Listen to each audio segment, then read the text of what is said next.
নমস্কার, দেখছেন talk to Bangla. আমি অভিষেক রয়েছে আপনাদের সাথে। এই মুহূর্তে যে খবর নিয়ে উপস্থিত হয়েছি, এই মুহূর্তে বিভিন্ন সমীক্ষা নিয়ে কথাবার্তা হচ্ছে। বিহার ভোটকে সামনে রেখে কারা নতুন ভাবে সরকার তৈরি হবে সেই নিয়ে আমরা গতকালই আপনাদের জন্য ভিডিও প্রস্তুত করেছি, কিন্তু এই মুহূর্তে যে তাৎপর্যপূর্ণ আরেকটা নতুন সমীক্ষা গতকাল রাতে বেরিয়ে এসেছে, সেটা চাপের হয়ে গিয়েছে ভারতীয় জনতা পার্টির জন্য। তার কারণ সেই সমীক্ষাটা দেখানো হয়েছে আজটাকে। আজটা কাদের চ্যানেল আপনারা জানেন, সেটা আমরা ব্যাখ্যা করছি না, কিন্তু এই মুহূর্তে সেই সমীক্ষাটা এসেছে অ্যাক্সিস মাই ইন্ডিয়া তাদের তরফ থেকে। আপনারা জানেন বিভিন্ন চ্যানেল, বিভিন্ন যে সংস্থা রয়েছে তাদের পক্ষ থেকে বিভিন্ন জায়গায় সমীক্ষা করা হয়, কিন্তু সেখানে দেখানো হয়েছে আরজেডি, লালু প্রসাদ যাদবের দল আরজেডি, তারা সবচেয়ে বেশি আসন পাচ্ছে বিহারে। কোনোভাবেই কেউ তাদেরকে আটকাতে পারছে না সবচেয়ে বেশি আসন পাওয়ার থেকে।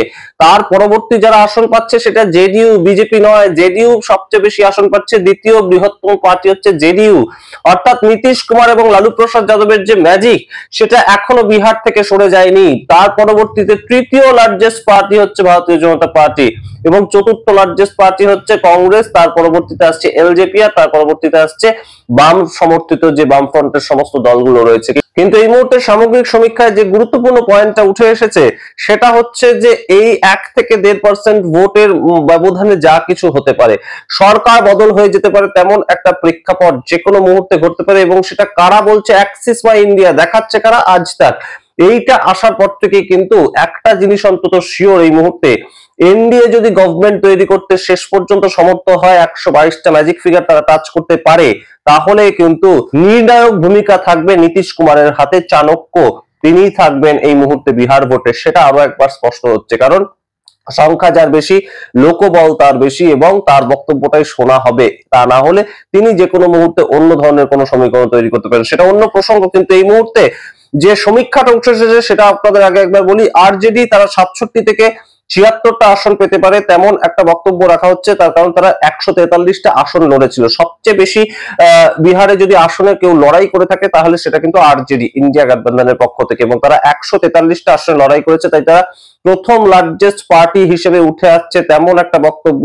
এবং কোনো মতেই কিন্তু পিকে প্রশান্ত কিশোর তার যে ভোট স্ট্র্যাটেজিস্ট হিসেবে যে ব্যাখ্যা ছিল যে 25 থেকে 30টার বেশি আরজেডি পাবে না, সেটা মিথ্যে প্রমাণিত হচ্ছে। দ্বিতীয় যে জায়গাটা উঠে আসছে, জেডিইউ 56 থেকে 62টা আসন পাবে। 101খানা আসনে তারা লড়াই করেছিল, আপনাদের মনে থাকবে। 101টা আসনে লড়াই করে জেডিইউ 56 থেকে 62টা, মানে তাদের স্ট্রাইক রেট কিন্তু বেশ ভালো এবং প্রায় 60%-এর কাছাকাছি তাদের স্ট্রাইক রেট। এর পরবর্তীতে আসছে বিজেপি, ভারতীয় জনতা পার্টি। আপনারা বুঝতে পারছেন যে এই মাই অ্যাক্সিস ইন্ডিয়া, তার যে সম্পাদক, যিনি এই সংস্থার একদম রীতিমতো মাথায় বসে আছেন, তার সঙ্গে অমিত শাহের খুব ভালো সম্পর্ক, কিন্তু তবুও অমিত শাহের পার্টিকে সামনে রাখতে পারলেন না তিনি। বাস্তবিক চিত্রটা যে তাহলে উঠে আসছে না, এবং তিনি দিয়েছেন 50 থেকে 56টা সিট। 101টা আসনে লড়াই করে 50 থেকে 56টা সিট পাচ্ছে বিজেপি, অর্থাৎ ম্যাক্সিমাম পেলে 56টা সিট পেতে পারে, 50-এর নিচেও কিন্তু সংখ্যাটা নামতে পারে। তার পরবর্তীতে উঠে আসছে কংগ্রেস। কংগ্রেস কিন্তু 17 থেকে 21টা সিট পেতে পারে, তেমন বলছে মাই অ্যাক্সেস মাই ইন্ডিয়া। এবং তারা এলজেপিআর কে একটু বাড়িয়ে রেখেছে, 11 থেকে 16টা আসন পেতে পারে এলজেপিআর, তেমন কথা বলছে। কিন্তু সাধারণভাবে আমরা যা খবর পাচ্ছি, এলজেপিআর এর কিন্তু এতটা জনসমর্থন নেই। এলজেপিআর সিঙ্গেল ডিজিট ক্রস করতে পারবে কিনা সেটা সম্বন্ধে অনেকেরই কিন্তু সন্দিহান ছিলেন। তার 29টা সিট নিয়েছিল লড়াই করে অমিত শাহ থেকে, কিন্তু তারা সিঙ্গেল ডিজিট ক্রস করতে পারবে। তো মাই অ্যাক্সিস মাই ইন্ডিয়া তারা যদিও বলছে তারা পারবে, কিন্তু আসলে কিন্তু এইখানেই মূল সমস্যাটা লুকিয়ে আছে। এছাড়া সিপিআই বা সিপিআইএম সবাই মিলে 10 থেকে 14টা seat my axis my India তাদের বক্তব্য অনুযায়ী তারা পাচ্ছে। এই সামগ্রিক যে বিষয়টা উঠে এসেছে, এবারে আপনাদের বলি টোটাল ডিজিটের ভিত্তিতে কি বলছে অ্যাক্সিস মাই ইন্ডিয়া। 121 থেকে 141টা সিট পেতে পারে এনডিএ, অর্থাৎ নীতিশ কুমার কে প্রজেক্ট করে যে সরকার তৈরি হবে সেই এনডিএ 121 থেকে 141টা সিট পেতে পারে। অন্যদিকে আইএনডিআই জোট কিংবা মহাগঠবন্ধন তারা পেতে পারে 98 থেকে 118টা সিট, সেটা বলছে অ্যাক্সিস মাই ইন্ডিয়া। আজ তাকে চলছে ইন্টারভিউ এবং সম্পূর্ণ সমীক্ষাটা বারংবার আজ তাকে দেখানো হচ্ছে। আপনারা বুঝতে পারছেন এই মুহূর্তে এনডিএ কে জিতিয়ে রাখাটা স্বাভাবিক, কিন্তু যে ঘটনাটা উঠে আসছে যে একদমই যে তলানিতে চলে যাচ্ছে মহাগঠবন্ধন বা ইন্ডিয়া গঠবন্ধন, সেটাও কিন্তু দেখাতে পারছে না অ্যাক্সিস মাই ইন্ডিয়া। তাদেরকে দেখাতে হচ্ছে আরজেডি সিঙ্গেল লার্জেস্ট পার্টি হচ্ছে, এবং তাদেরকে দেখাতে হচ্ছে 118টা পর্যন্ত সিট পেতে পারে ইন্ডিয়া গঠবন্ধন, যেখানে 122 হচ্ছে ম্যাজিক ফিগার। সুতরাং বুঝতে পারছেন যে কোনো মুহূর্তে কিন্তু সম্পূর্ণ পটভূমিকাটা বদল হয়ে যেতে পারে। একদম কাটে কাটাক্কার দুপুর 2-2:30 পর্যন্ত আমরা জানতে পারবো না যে সরকার কার তৈরি হবে। আগামীকাল 14ই নভেম্বর এবং 14ই নভেম্বর সকালবেলা থেকে আমরা জানতে পারবো না যে কার সরকার তৈরি হতে যাচ্ছে। একদম শেষ মুহূর্ত পর্যন্ত কিন্তু বলা যায় না এই মুহূর্তে কি হয়ে যেতে পারে। এবং গত বছর আপনাদের মনে থাকবে 2020 সালে যখন আমরা দেখতে পাচ্ছিলাম যে বিহারের ভোট বের হচ্ছে, রেজাল্ট বের হচ্ছে, তখন এরকম অভিযোগ উঠে এসেছিল যে নির্বাচন কমিশন থেকে বিভিন্ন প্রার্থীদের ফোন করে বলা হচ্ছে যে আপনারা জিতে গেছেন, সার্টিফিকেট নিয়ে যান। তারা যখন সার্টিফিকেট নিতে গেছেন দেখা যাচ্ছে যে অন্য কাউকে জিতিয়ে দেওয়া হয়েছে। এই বিষয়গুলো পর্যন্ত হয়েছিল এবং সম্পূর্ণ বিষয়টা কিন্তু বেশ খানিকটা ধোঁয়াশার মধ্যে থাকে। শেষ দফার কাউন্টিং যখন চলে তখন অনেক কিছু বদল হয়ে যায়। এখন সেই ধরনের কোনো মেশিনারি এখানে কাজ করবে কিনা আমরা জানি না, কিন্তু এই মুহূর্তে সবচেয়ে গুরুত্বপূর্ণ আরো একটা ফ্যাক্টর অ্যাক্সিস মাই ইন্ডিয়া তাদের তরফ থেকে উঠে এসেছে যে তেজস্বী যাদবকে মুখ্যমন্ত্রীর মুখ হিসেবে চাইছে বিহারের 34% ভোটার। খুব গুরুত্বপূর্ণ, আরো একবার শুনুন, তেজস্বী যাদবকে 34% মানুষ বিহারের নতুন মুখ্যমন্ত্রীর মুখ হিসেবে চাইছেন, যেখানে নীতিশ কুমারকে চাইছেন মাত্র 22% মানুষ এবং প্রশান্ত কিশোরকে চাইছেন মাত্র 4% মানুষ। সুতরাং এই মুহূর্তে জনপ্রিয় মুখ্যমন্ত্রীর মুখ হিসেবে তেজস্বী যাদব তাকে অনেকটা এগিয়ে রাখছে অ্যাক্সিস মাই ইন্ডিয়া। তাদের রাখার কোনো জায়গা নেই, তারা কোনোভাবেই ইন্ডিয়া গঠবন্ধনের সঙ্গে যুক্ত নয়। কাদের সঙ্গে যুক্ত আপনার জানা থাকলে কমেন্ট বক্সে কমেন্ট করুন। কিন্তু এই মুহূর্তে এই যে অ্যাক্সিস মাই ইন্ডিয়া তাদের যে পর্যবেক্ষণটা একদম দ্বিতীয় দফা ভোটের 24 ঘন্টা পরে যখন নির্বাচন কমিশন সমস্ত ডিটেলস দিয়ে দিয়েছে যে কত পার্সেন্ট কোন এলাকায় ভোট পড়েছে, কোন জেলায় কতগুলো সিটে কতটা ভোট পড়েছে, সংখ্যালঘু অধ্যুষিত এলাকায় কত ভোট পড়েছে, আদিবাসী এলাকায় কত ভোট পড়েছে, সমস্ত ডিটেলস পাওয়ার পরে কিন্তু এই যে আপডেটটা সেটা তৈরি করা হয়েছে। অ্যাক্সিস বাই ইন্ডিয়া সবসময় দ্বিতীয় দফা নির্বাচন তার 24 ঘন্টা পরে সবার শেষে গিয়ে এই সমীক্ষাটা বের করে এবং সেখানেই দেখা গিয়েছে এই ধরনের একটা ঘটনা।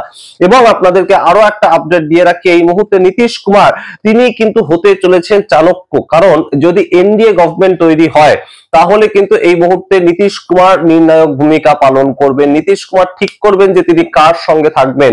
কারণ নীতিশ কুমার মুখ্যমন্ত্রী হতে চান সেটা সর্বৈবভাবে সত্যি। নীতিশ কুমারের যতই অশীতিপর অবস্থা থাকতেন, তার মানসিক শারীরিক অবস্থা সম্বন্ধে যতই প্রশ্ন উঠুক না কেন, নীতিশ কুমার যখন ভোটে লড়ছেন এবং নীতিশ কুমারের নেতৃত্বে 101 জন মানুষ ভোটে লড়াই করে যদি স্ট্রাইক রেট 60-এর কাছাকাছি নিয়ে আসতে পারেন, নীতিশ কুমারকে কেউ কিন্তু আটকাতে পারবে না। সেটা কিন্তু একদম দিনের আলোর মতো স্পষ্ট। এবং নীতিশ কুমার এবং আরজেডি তাদের মধ্যে জোট হবে কিনা সেটা অনেক পরের প্রসঙ্গ, কিন্তু তার আগে যে জায়গাটায় ধাক্কা খেতে হচ্ছে সেই জায়গাটা কিন্তু অমিত শাহকে। অমিত শাহ কোনো মতেই পারবেন না নীতিশ কুমারকে ছাড়া অন্য কাউকে মুখ্যমন্ত্রী পদপ্রার্থী হিসাবে ঘোষণা করতে। তাহলে নীতিশ কুমার 12 জন সাংসদ তো দিল্লিতে রয়েছে এবং তাকে যদি মুখ্যমন্ত্রী করা না হয় শেষ পর্যন্ত, তাহলে কিন্তু অবশ্যই যে কোনো মুহূর্তে একদম বাজি পাল্টে দিতে পারেন এবং সেইটা কিন্তু শেষ পর্যন্ত হয় কিনা এই ঘটনাটা আমরা নজর রাখবো। আরজেডি এই মুহূর্তে সিঙ্গেল লার্জেস্ট পার্টি হিসেবে এগিয়ে যাচ্ছে। এখন সমস্তটা ডিপেন্ড করছে ছোট্ট একটা জায়গার উপর। এই সামগ্রিক বিষয়ে আমাদের যে পর্যবেক্ষণ সেটা আপনাদের একবার বলি।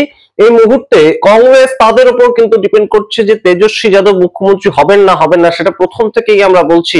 তার কারণ কংগ্রেসকে যেখানে 17 থেকে 25টা আসন দেওয়া হচ্ছে, সেটাই যদি কংগ্রেস আরেকটু তাদের স্ট্রাইক রেট বাড়াতে পারে, 25 থেকে 30টা আসন যদি কংগ্রেস আনতে পারে, তাহলে কিন্তু অবশ্যই তেজস্বী যাদব তার হাতে উঠে আসবে মুখ্যমন্ত্রী হওয়ার চাবিকাঠিটা। এই জায়গাটা কিন্তু খুব গুরুত্বপূর্ণ। এবং এলজেপি আর তাদের সিটটা কোথায় থাকছে, তাদের সিটটা একটু যদি কমে আসে সেটাও কিন্তু একটা বড়সড় ফ্যাক্টর হতে পারে। এনডিএ জোট ভেঙে যাওয়া এবং সম্পূর্ণভাবে ইন্ডিয়া জোট তাদের সরকার তৈরি হওয়া, সেই বিষয়গুলো অবশ্যই উঠে আসছে। আমরা এই দুটো জোটের মধ্যেই আপাতত লড়াইটাকে দেখলাম।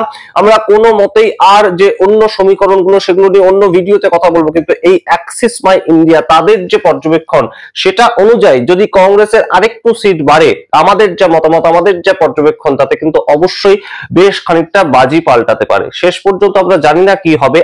আরজেডি প্রথম সিঙ্গেল লার্জেস্ট পার্টি হচ্ছে, এটা থেকে কিন্তু অ্যাক্সিস মাই ইন্ডিয়া তারাও সরতে পারলো না তাদের সমীক্ষায়। আরজেডি সিঙ্গেল লার্জেস্ট পার্টি হতে যাচ্ছে বিহারে এবং পরবর্তীতে এই নীতিশ কুমার দ্বিতীয় সিঙ্গেল লার্জেস্ট পার্টি হচ্ছে এবং বিজেপি তৃতীয় নম্বরে থাকছে। এবং সেই হিসাবগুলো যদি মিলে যায় তাহলে কিন্তু ভারতীয় জনতা পার্টির কাছে নীতিশ কুমারের পা ধরা ছাড়া আর কোনো পথ খোলা থাকছে না। আপনারা সামগ্রিক রিপোর্টের ভিত্তিতে কি মনে করেন অবশ্যই কমেন্ট বক্সে কমেন্ট করুন। দেখতে থাকুন টক টু বাংলা। অবশ্যই টক টু বাংলা ইউটিউব চ্যানেলকে সাবস্ক্রাইব করে দিন। ধন্যবাদ।